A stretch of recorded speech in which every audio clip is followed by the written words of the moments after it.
So it all starts here, where the X5K high stress spring steel, it comes in on rolls, gets onto this big drum here. They weigh well over a ton, and then they get fed on down to the next station, which we'll get to in a moment. Now, why would you use such an expensive high quality spring steel? Well, if you were to buy a lesser spring and you want to do the same job as the terrain tamer spring, you need more steel, and therefore you need more wraps in the coil spring. So that gives us an issue in a four-wheel drive world. When our suspension goes into full compression, we have a lot more steel that we've got to jam into that space. And therefore we can have a situation where coil bind happens. Well, when we use a higher quality steel, we don't need as much steel in the spring. Therefore we have more space for the material that we are using. Therefore we avoid coil bind. That is a significant advantage. The other advantage is that per corner you get around about 2 kilograms of weight saving in the unsprung weight. And that does make a bit of a difference to the way the vehicle handles as well. Righto, let's head on down to the next station and see what happens next. This is where the bar gets peeled on the bar peeling machine. This is $2 million worth of wheels and gears and cool stuff that essentially takes a peel of 0.5 millimeters off the bar. Why is that important? Well, you imagine this bar comes in those big rolls and it's come from the factory and it's been chained onto trucks and it's been lifted by forklifts. And within all of that process, there can be minute nicks and damage to the bar that will cause a stress riser if they're not dealt with it. What's a stress riser? Well, that's a point where the metal can break and fatigue if it's not dealt with. So this machine is all about peeling 0.5 millimeter off the outside diameter of the spring steel. That's going to give us a really nice piece of material that can now go and be made into a coil spring. But this machine also does something else which is really cool.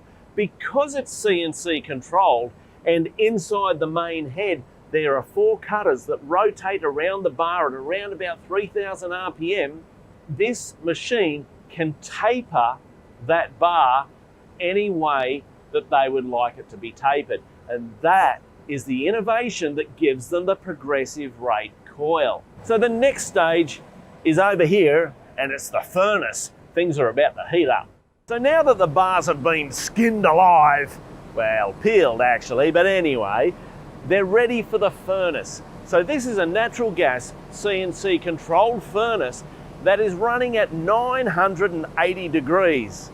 So these bars are going to get in there, they're going to get stinking hot, and then they're going to head over to where they're actually made into a coil spring. Let's go and have a look. So the bars now come out of the furnace and come over to this machine. This is the coil winding machine, and it's computer controlled. And that means that the progressive rate coil spring can really start to come to life. Now you remember I was talking over at the peeling machine how that machine can taper the bar and make any sort of taper. So that means we can have a thick bit of wire here and a thin bit of wire at the top, for example.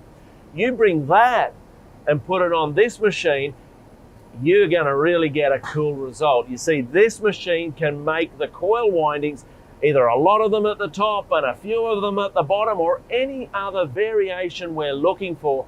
This machine can do it.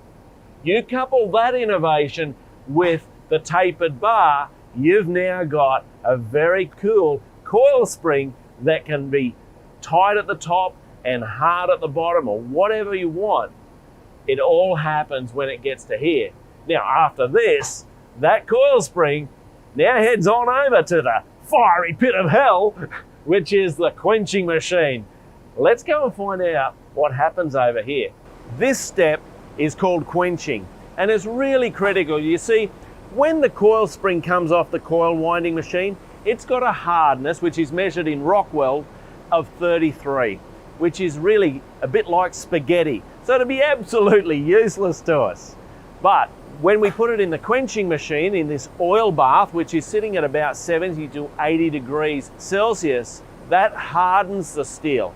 In fact, it actually makes it too hard. It becomes brittle. But that's where the tempering process comes in. So now that the coil springs have come out of the quenching bath, they've cooled down, but they've become too hard. Go figure. Do these guys know what they're doing? Absolutely they do. You see, now that they're too hard, they can be brought back up to a temperature in a tempering process. That temperature is over 400 degrees, but here's the thing. The moment the coil spring hits that precise temperature, they achieve the hardness that is required so that they can do the job they're designed for. To make the coil spring fit the vehicle, oftentimes they need to be ground flat on one or both ends of the coil spring. So that's what this machine does. This process is called the shot peening process. Essentially, the springs go in that end and they work their way through the machine on a couple of rollers, and from every direction they get blasted with shot. And why this is important is, as the spring is wound and molded, the tensions on the outside of the spring and on the inside of the spring mean that the spring structure's not happy. It's in tension here and it's in compression there.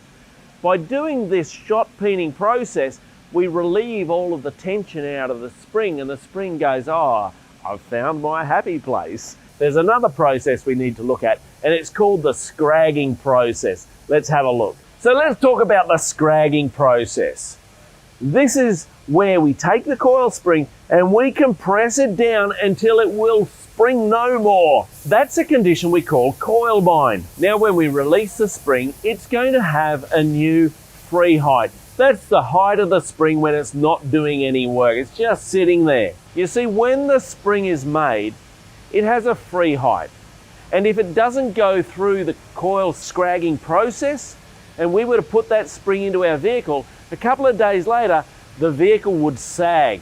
And we'd go, what happened to my suspension lift? So in manufacture, they do that process for it, which is the scragging process. Now, when this coil spring is put in our vehicle, it will hold that height for the life of the coil spring. That's why the scragging process is so important. Now let's head on over and start finishing these coil springs off. So these coil springs are going to live under our four-wheel drive vehicles, and they're going to be subject to abuse. Mud, water, salt spray. If they're in the mines, all of the acidic and alkaline environment that they're exposed to, they just get absolutely hammered. So how do you protect all of that fantastic innovation that's been put into the steel? And that's where putting them through these baths, which gives them a phosphate coating, gives them the protection that they need. And now we come to the last step in making a terrain tamer coil spring, and that's the powder coating process. They use an epoxy powder coat, so that gives it a fantastic finish that's going to protect that coil spring, but also makes it look fantastic under your four-wheel drive. I'm Mad Matt. Stay safe on the trail.